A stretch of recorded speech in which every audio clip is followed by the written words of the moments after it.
ನಮ್ಮ ಹಾಸ್ಪಿಟಲ್ಗೆ problem ಆಗುತ್ತಲ್ಲಮ್ಮ. Doctor, ನೀವು ಕೂಡ ಏನು ಈ ತರ ಮಾತಾಡ್ತಿದ್ದೀರಲ್ಲ?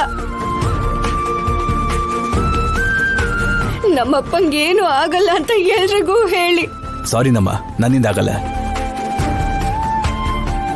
ಇಲ್ಲಿ ನೋಡಿ, ನಮ್ಮಪ್ಪಂಗೇನು ಆಗಲ್ಲ.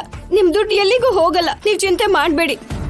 ಅಯ್ಯೋ, ಡಾಕ್ಟ್ರ್ ಹೇಳ್ತಿದಾರೆ ಅವ್ರು ಬದುಕಲ್ಲ ಅಂತ, ನೀವೇ ನಮ್ಮ ಈ ತರ ಹೇಳ್ತಾ ಇದ್ದೀರಾ?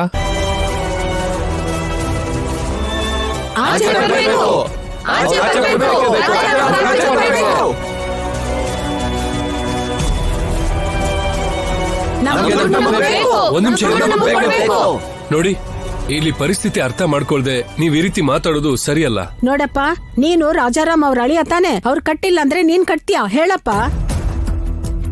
ಅವ್ರು ಯಾಕ್ರಿ ಕಟ್ಬೇಕು? ಹಾಗಾದ್ರೆ ನಿಮ್ಮ ಅಪ್ಪಂಗೆ ಉತ್ತರ ಕೊಡ ಕೇಳಮ್ಮ. ನಾನು ಇಲ್ಲೇ ಇದೀನಲ್ವಾ, ಅಷ್ಟೊಂದು ಆವೇಶ ಯಾಕೆ ಮತ್ತೆ? ನಮ್ ನೋವು ನಿಮಗೆ ಆವೇಶದ ತರ ಇದೆಯಾ? ಅರೆ, ಇಲ್ಲಿ ನಮ್ ನೋವಲ್ಲಿ ನಾವಿದ್ರೆ ನಿಮ್ದೇನ್ ಸಮಸ್ಯೆ? ನಿನಗಿದು ಸಮಸ್ಯೆ ಅನಿಸ್ತಾ ಇದ್ಯಾ? ಹೊಟ್ಟೆ ಬಟ್ಟೆ ಕಟ್ಟಿ ಹೆಂಗೋ ಕಷ್ಟಪಟ್ಟು ಈ ಚೀಟಿ ಕಟ್ಟಿದೀವಿ ನಾವು. ರಾಜಾರಾಮ್ ಅವ್ರ ಮೇಲೆ ನಂಬಿಕೆ ಇಟ್ಟು ಕಟ್ಟಿದ್ ದುಡ್ಡದು. ಈಗ ಅವ್ರ ಪರಿಸ್ಥಿತಿ ಸರಿ ಇಲ್ಲ. ಈಗ ಯಾವ ಧೈರ್ಯದ ಮೇಲೆ ಆ ದುಡ್ಡನ್ನ ನಿಮ್ಮ ಹತ್ರ ಇಟ್ಕೊಂತೀರಾ?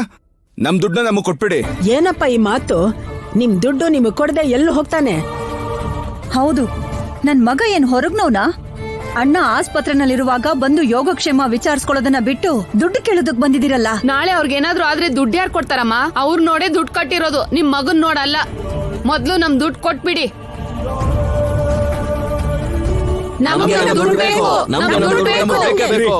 ಇರಿ, ನಿಮ್ ದುಡ್ಡು ಎಲ್ಲಿಗೂ ಹೋಗಲ್ಲ.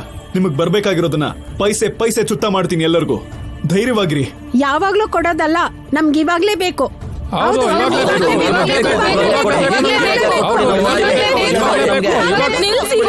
ನಿಲ್ಸಿ. ಏನ್ರಿ ನೀವೆಲ್ಲ ಬಂದಾಗ್ಲಿಂದ ನಮ್ ದುಡ್ಡು ಅಂತ ಮಾತಾಡ್ತಾ ಇದೀರಲ್ಲ? ಸ್ವಲ್ಪ ನಮ್ ಬಗ್ಗೆ ನೀವು ಯೋಚನೆ ಮಾಡಿ. ಇಷ್ಟು ದಿನ ನಮ್ ದೊಡ್ಡಪ್ಪನ್ನ ನಮ್ ದೇವ್ರು, ನಮ್ ನಾಯಕ ಅಂತ ಹೇಳಿದ್ರಿ.